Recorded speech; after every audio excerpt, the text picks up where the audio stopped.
also goes into, it says the yeast strain can affect the formation of certain esters found, and they found that the concentration of total esters was more dependent, and I think this is really interesting, on the size of the initial yeast culture rather than the yeast strain itself. And Ryan, that's what I said earlier, remember? Yeah. Yeah. Less esters makes, higher pitch rates will make those esters less. Yeah. And then it goes on to say that concentration of the esters produced was different from strain to strain, whereas a Saccharomyces yeast produces roughly the same concentration of esters, but their distribution differs. Non-Saccharomyces yeast can produce many more than Saccharomyces, but might not always be the good kind of esters, might be not very pleasant. So that might be, and they say that might be why a natural fermentation using wild yeast can produce a wine of greater complexity, because native yeasts often produce an abundance of ethyl acetate. There you go. Well, I've noticed that with a couple of wild ferments I've had. I do get more esters if when I'm making apple cider, if it started fermenting before I pressed it. The only time I've done that on purpose is when we used to throw the gallons of apple cider into our lockers during and let it sit there for a week of drama practice, and then go sneak out there and drink it. So that's probably clear as mud, Jaden. I think of them as the esters were made by the yeast as a natural byproduct, and the fusels taste like solvents that were made by the yeast because they didn't have something that they were looking for to keep them happy, and so they made solvent tasting stuff, Band-Aids, paint thinner, fingernail polish. Okay, so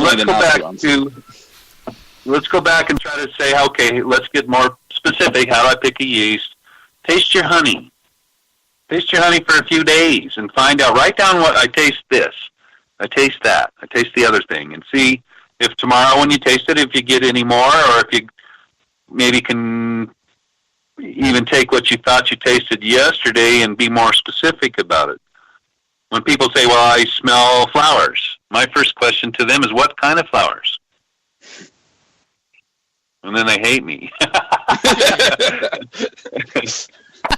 That's where what we need to try to do is, are they white or do they have colors? Well, they're white flowers. Well, okay, so and keep trying to push them to be more and more specific, to break that down even all the more into smaller pieces.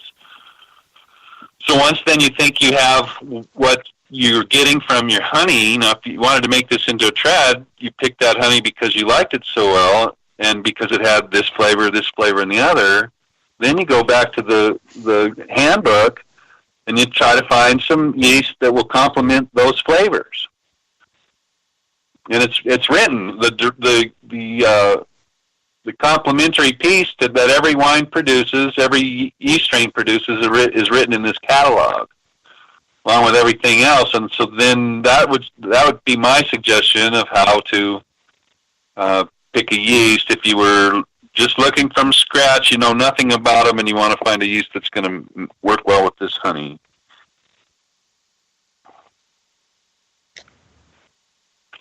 But you can also then find, do you like mouthfeel, or do you like a thin yeast? Or is this going to be, say, a summertime yeast that you can drink a lot of out sitting on mowing the lawn and sitting out on the porch in the backyard? Well, you probably don't want mouthfeel. You probably want a thinner yeast. You want a lesser ABV. You might want it clean, or you might like the esters that it's going to provide. And so look at these charts and find something that's going to complement what you have in your honey, and then also look at those different specifics and see if you can find something else that will still complement that, but it might have more mouthfeel than the other one that doesn't have. The kind of mead that you're going to drink on a hot summer's day versus the kind of mead you're going to drink while sitting around a fireplace in the middle of winter, they're a very different drink. Absolutely, they are, sure. Even summer and winter beers are different, aren't they? Yeah, yeah. Yeah, So for sure. this is a problem I have when people say, "Oh, I'm planning to make a mead for my son's 21st birthday, and I want it to age for 20 years." I'm like, "Okay, what month is he born in?" And they're like, "What?"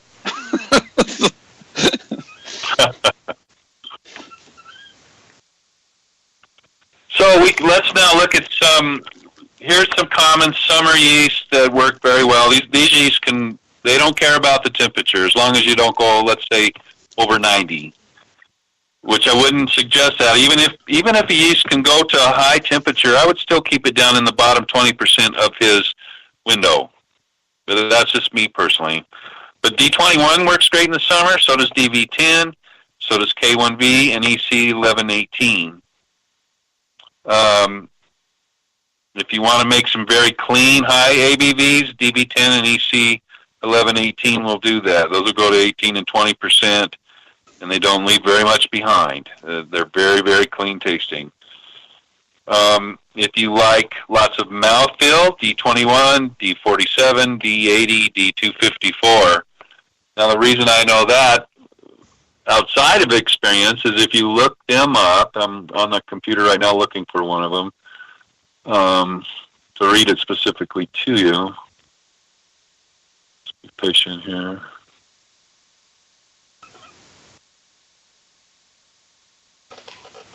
Oh, shit.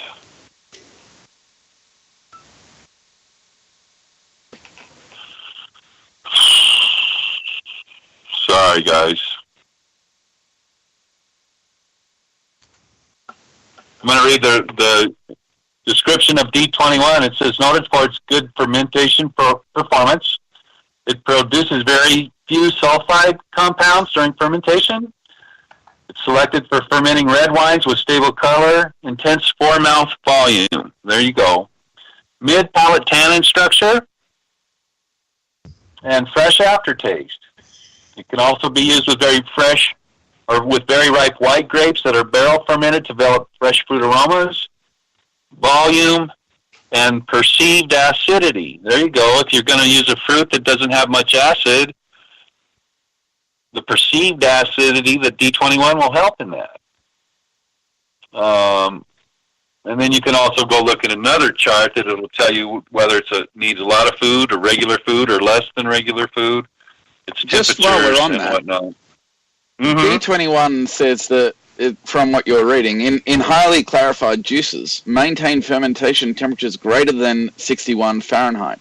What does it mean by highly clarified juices, and why would that make a difference as to what temperature you ferment at?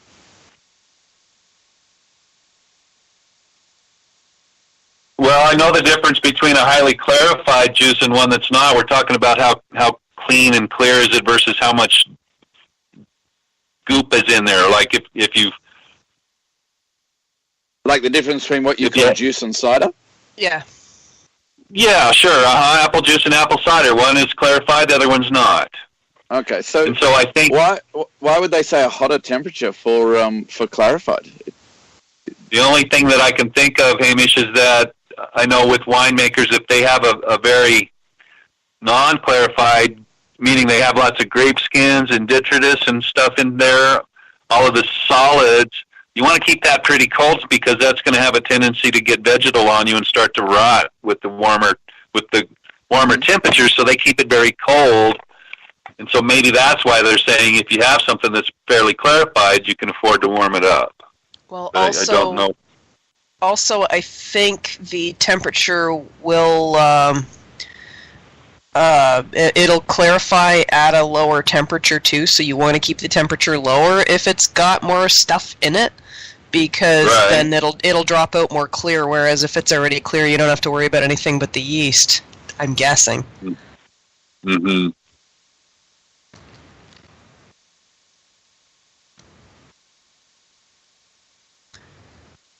All right, so that's probably not so specific, and that may not have helped all of our listeners.